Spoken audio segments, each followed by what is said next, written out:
Yes, hello students, how are you?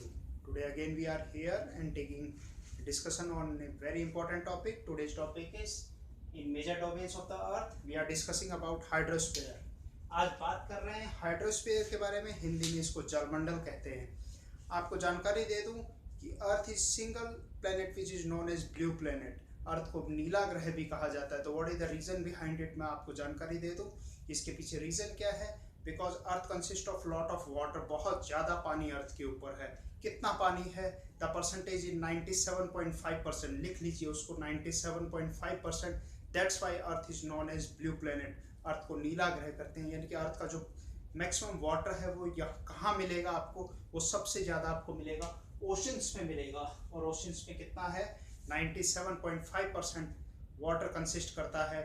तो आज हम टॉपिक में डिस्कस कर रहे हैं hydrosphere consist of major role of oceans के बारे में बात करेंगे कि महासागरों का सबसे ज़्यादा योगदान होता है। और रेस्ट रिमेनिंग इसके बाद का 2.5% जो वाटर है वो कहाँ रिसाइड करता है उसके बारे में बता दूं।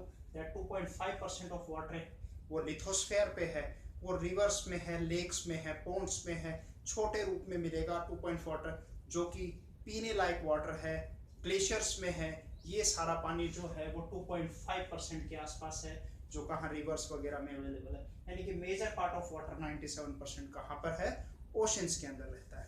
तो आज सबसे पहले अपन काम करेंगे ओशंस को। मेजर ओशंस जो हैं, देयर आर 5 मेजर ओशंस, 5 प्रमुख महासागर हैं, 5 मेजर ओशंस हैं। आप यहाँ नाम देख रहे हैं, Pacific Ocean, Atlantic Ocean, Indian Ocean, Southern Ocean and Arctic Ocean. These are the names according to their size. इनके आकार के आधार पे अगर आप देखेंगे तो सबसे बड़ा महासागर कौन सा है? The major ocean is known as Pacific Ocean, and second one is known as Atlantic Ocean, and third one is known as Indian Ocean, and fourth one is Southern Ocean, and fifth and smallest ocean is known as Arctic Ocean. अब उसको plotting करेंगे, map के ऊपर उसका demarcation देखेंगे। ध्यान से ध्यान देखिएगा, प्लॉटिंग का काम देखेंगे। सबसे पहले अपन देखें कि ओशंस को प्लॉट करने से पहले अपन 2 चीज़ों का ध्यान रखें कि जो 0 डिग्री लैटिट्यूड है, इक्वेटर, वो कहाँ से क्रॉस कर रही है उसको देखेंगे। तो ये 0 डिग्री लैटिट्यूड है, ये दिस लाइन है, ये आप देख रहे हैं ये क्रॉस कर रही है 0 डिग्री लैटिट्यूड, ये लाइन क्रॉस कर रही है। अब इस लाइन के अकॉर्डिंग हम ओशंस को क्या करेंगे? नॉर्दर्न हेमिस्फेयर और सदर्न हेमिस्फेयर में डिवाइड कर देंगे। आप यहाँ ध्यान से देखिए। सबसे पहले फर्स्ट ओशन की बात कर रहे हैं, पैसिफिक ओशन की बात कर रहे हैं। पैसिफिक ओशन यहाँ पर आप लिखेंगे north Pacific ocean, north Pacific ocean. यहाँ पर आप लिखेंगे south Pacific Ocean, South Pacific. यहाँ पर आप लिखेंगे write down north Atlantic ocean, north Atlantic ocean. यहाँ आप लिखेंगे साउथ अटलांटिक ओशन, और राइट डाउन हियर यहाँ पर आप लिखेंगे इंडियन ओशन, इंडियन ओशन। यानी कि पूरा एरिया यहाँ तक का ये कवर करता है Indian ocean. Write down in northern hemisphere में ऊपर की तरफ लिखेंगे आर्कटिक ओशन, आर्कटिक ओशन। यहाँ पर भी कनाडा के इधर भी लिखेंगे आर्कटिक ओशन, करेक्ट। इसी तरीके से ये अंटार्कटिका, अंटार्कटिका के का डिमार्केशन यहाँ बताया कि अंटार्कटिका के 60 डिग्री साउथ लैटिट्यूड से स्टार्ट हो जाता है सदर्न ओशन। यहाँ पर अटलांटिक नहीं है, नहीं पैसिफिक नहीं है। This ocean that is lies north of Antarctica के नॉर्थ में लाई करता है। कहाँ से? 60 डिग्री साउथ लैटिट्यूड से लाई करता है। इस ओशन का नाम क्या है? That ocean is known as Southern Ocean, Southern Ocean, Southern Ocean कहते हैं। तो इस तरीके से हमने 5 महासागरों को देखा और on the basis of direction भी जाना कि यहाँ पर अपन देखें जो यूएस नॉर्थ अमेरिका है, नॉर्थ अमेरिका का वेस्टर्न साइड में अगर आप देखते हैं तो नॉर्थ पैसिफिक ओशन यहाँ पर आ रहा है। ये साउथ पैसिफिक ओशन है, साउथ अमेरिका के यहाँ पर साउथ पैसिफिक ओशन है। ये नॉर्थ अटलांटिक है, साउथ अटलांटिक यहाँ ब्राज़ील के पास आप देख रहे हैं, साउथ अफ्रीका के पास देख रहे हैं। इंडियन ओशन, इंडियन ओशन में बता दूं कि ऐसा एक ओशन है जो only the named after any country, Bharat के नाम पर ही इंडियन ओशन रखा गया है, एकमात्र ऐसा महासागर है। अब बारी बारी से इनकी कुछ कैरेक्टरिस्टिक्स के ऊपर और ध्यान डालते हैं जिन पे क्वेश्चंस और आते हैं। तो सबसे पहले अपन पैसिफिक ओशन की बात करेंगे, उसकी शेप को देखेंगे कि पैसिफिक ओशन की शेप कैसी है। सबसे पहले आप लोगों को पता ही होगा, you all know that it the largest ocean in the world, सबसे बड़ा महासागर है और इसका प्रिमिटिव रूप को आप पेंथलासा के नाम से जानते हैं। जो पेंथलासा पहले कहलाता था, बाद ही में पेंथलासा से ही Pacific Ocean, Atlantic Ocean, Indian Ocean, Arctic Ocean और सदर्न ओशंस बने हैं बाद में। ठीक है, तो सबसे पहले पैसिफिक ओशन की बात करते हैं। पैसिफिक ओशन की जो शेप है, पैसिफिक ओशन की शेप कैसी है, वो सर्कुलर शेप में। यहाँ से आप देखेंगे ये एक सर्कल यहाँ ये बना रहा है हाफ सर्कल, और इसका पार्ट यहाँ पर किया है। यहाँ पर भी आप लिख लीजिए ये north Pacific, write down north Pacific, ये भी इलाका किसका है, नॉर्थ पैसिफिक। ऑस्ट्रेलिया के पास कोरल सी के पास ये भी इलाका किसका है, south Pacific, write down south Pacific. या भी क्योंकि अर्थ क्या है, सर्कल है, आप इसको देख सकते हैं।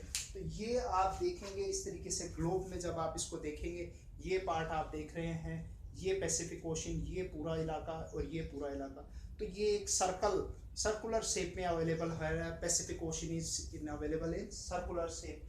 आप देख सकते हैं यहाँ पर, this is the major oceans represented in the atlas. आप देखें North Pacific Ocean, South Pacific Ocean, then Atlantic Ocean, South Atlantic Ocean. आप देख रहे हैं ये ओशंस है यहाँ पर, सॉरी यहाँ पर देखिए north Pacific Ocean, South Pacific ocean, north Atlantic, south Atlantic, Indian Ocean, Arctic Ocean, Arctic Ocean, और यहाँ पर ये नीचे की तरफ सदर्न ओशन लिखा हुआ है, सदर्न ओशन।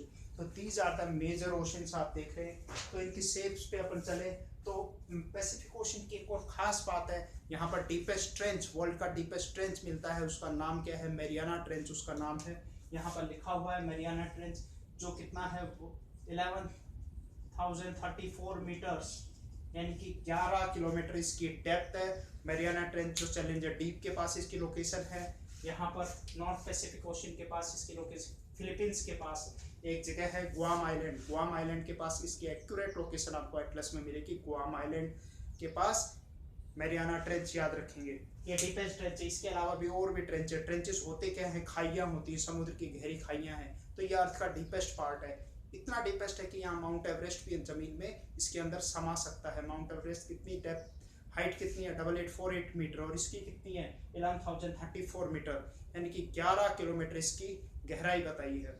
आगे चलते हैं, ये डीपेस्ट है। अटलांटिक ओशन की बात करें तो अटलांटिक ओशन की शेप कैसी है, आप देख पा रहे हैं अटलांटिक ओशन की शेप कैसी है, एस शेप में है। तो Atlantic Ocean which is available in S shape is known as Atlantic Ocean. Atlantic Ocean की और बातों पर नजर डालेंगे, ये बिजेस्ट ओशन है, मतलब ऐसा ओशन जो सबसे ज़्यादा बिजेस्ट है। कॉमर्स व्यू पॉइंट से देखे, ट्रांसपोर्टेशन के व्यू से देखे, आप देखिए यूरोप से अमेरिका आना है, यूरोप से नॉर्थ अमेरिका, अफ्रीका से साउथ अमेरिका, ये जो ट्रांसपोर्टेशन का मोड है ये सबसे बिजीएस्ट कहाँ पर है, नॉर्थ अटलांटिक ओशन के अंदर है। अटलांटिक ओशन में है पूरा पूरा नॉर्थ और साउथ अटलांटिक में। तो बहुत व्यस्ततम यहाँ पर जो जल परिवहन देखने को मिलता है, वाटर ट्रांसपोर्ट यहाँ सबसे ज़्यादा है।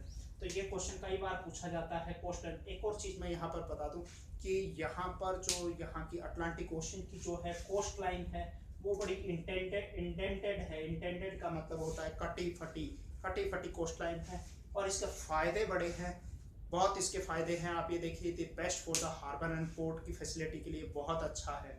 इसी के साथ यहाँ पर फिशिंग ग्राउंड्स भी बहुत भारी मात्रा में पाए जाते हैं, मछलियाँ वगैरह बहुत पाई जाती हैं। जैसे कुछ फेमस नेम्स हैं वो मैं बता देता हूँ, ग्रैंड बैंक है, जॉर्ज बैंक है, न्यूफाउंडलैंड के पास ग्रैंड बैंक, जॉर्ज बैंक है। इधर यूके के पास आप देखेंगे डॉगर बैंक है। ठीक है, इस तरीके से these are the major fishing grounds are available in Atlantic Ocean. और एक बात करेंगे, यहाँ पर बरमुडा ट्रायंगल की लोकेशन आपको मिलेगी। बरमुडा ट्रायंगल यहाँ पर कैरिबियन ओशन के बाद गल्फ स्ट्रीम वाले इलाके में बरमुडा ट्रायंगल भी अटलांटिक ओशन में है। टाइटैनिक जो जहाज था 1912 में डूबा था समुद्र में, सबसे बड़ा जहाज था, वो भी कहाँ, अटलांटिक ओशन में ही डूबा था। तो ये कुछ खास बातें हैं जो अटलांटिक ओशन से जुड़ी हुई है। इसके अलावा बीचेस्ट ओशन की बात की, हार्बर की बात की, इंटेंडेड कोस्ट लाइन की बात की।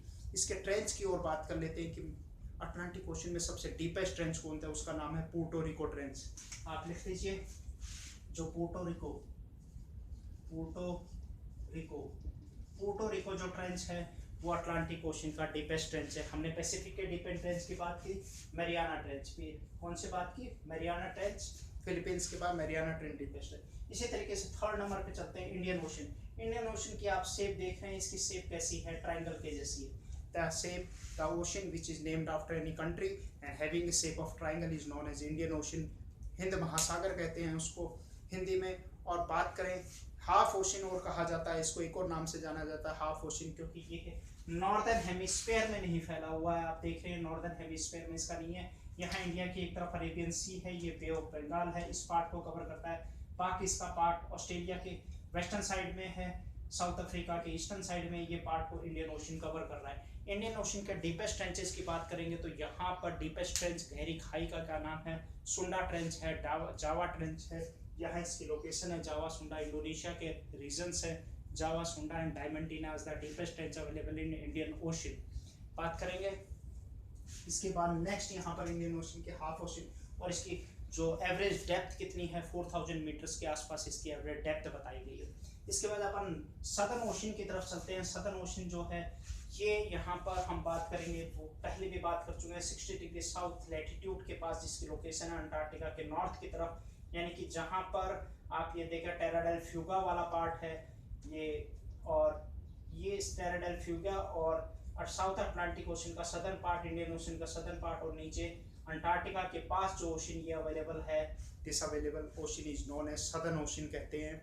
और ये सदर्न पोल की तरफ लोकेटेड है। कहाँ पर है? साउथ पोल पे अगर कोई ओशन लोकेटेड है तो वो कौन सा है? सदर्न ओशन है। इसी तरीके से अगर क्वेश्चन आता है कि नॉर्थ पोल पे कौन सा ओशन लोकेटेड है जो सिर्फ नॉर्दर्न हेमिस्फीयर की तरफ लाई करता है, उस ओशन का नाम क्या है? That ocean is known as Arctic Ocean. Arctic Ocean है जो आर्टिक सर्कल के पास लाई करता है और बड़ा ठंडा रहता है, 12 महीने करीब करीब जमा हुआ रहता है, बहुत कम है ड्यू टू खाली आपको बता दें कुछ वार्म करंट्स चलते हैं जैसे नॉर्वेगियन करंट है और गल्फ स्ट्रीम का ही पार्ट है, जिसके कारण यहाँ पर के इलाके क्या है, स्कैंडिनेवियन कंट्रीज के इलाके और रशियन कुछ पोर्ट्स हैं जो 12 महीने खुले रहते हैं, पर ये आर्टिक ओशन का इलाका है। इस इलाके में तो ये कहाँ पर है? नॉर्थ पोल की तरफ लाई करता है आर्टिक ओशन। सबसे छोटे ओशंस में इसका नाम आता है, और आर्टिक ओशन के डीपेस्ट ट्रेंच का नाम है नैनसेन। आप लिख लीजिए, इस डीपेस्ट ट्रेंच का नाम है नैनसेन। नैनसेन ट्रेंच कहाँ पर लाई करता है? आर्टिक ओशन में लाई करता है। तो these are we today we have discuss about these major oceans, उनकी कैरेक्टरिस्टिक्स को आज हमने जाना। Hope you enjoy this informative video, so don't subscribe to my channel. Again फिर मिलेंगे इसी के साथ। जय हिंद, नमस्कार।